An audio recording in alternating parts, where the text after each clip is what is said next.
A quick note on variable names. Right now in our calculate move velocity function, we call our variable new velocity. Let's say you find it a bit long. Because we have the name of the function already, we know that we're calculating our move velocity, and that's what we'll get out of the function. We can rename that variable. So you can double click it to select it, press Ctrl R to open the search and replace feature in the text editor, and we're going to search for new velocity.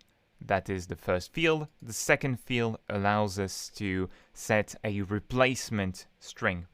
We can call it out, the output of the function, and we only use new velocity inside that function here, so we can click replace all to replace all copies of the name.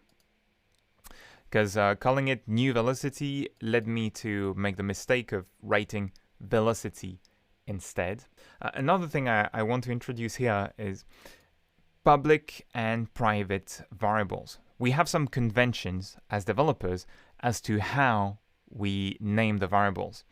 If we put a leading underscore in front of a variable, we call it private. This means that it is only meant to be used inside that script or that class. In this case, because we extend actor, this would be in the actor and player classes. Public variables, on the other hand, indicate to our teammates that they can modify it from another script, from another node in the game. This is the case of our velocity right now, because it doesn't have that leading underscore, and a teammate could, in another script, just do something like velocity equals something else, a new vector2. And we don't necessarily want that to happen. So that's why we're going to rename it to put a leading underscore in front of it. Now the thing is, we defined velocity in the actor script, and we're using it in the player script as well. We're having it in two different files. We can search for a string like that for a name in the entire project and replace it in all our script files in the project by using Ctrl-Shift-F to find in files, to find in an entire folder. We have an option like that, or in the entire project. So it's going to use the string that you highlight, the bit of text. So if you double click on velocity, press Ctrl-Shift-F, it's going to find velocity in the project. Then we can click the replace button to find and replace in the entire project. And I have to go back out of distraction-free mode. I'll close the find and replace in script here. And you will see that it finds several copies of velocity in the project and also finds it inside the calculate move velocity function, a place where we don't want to replace it.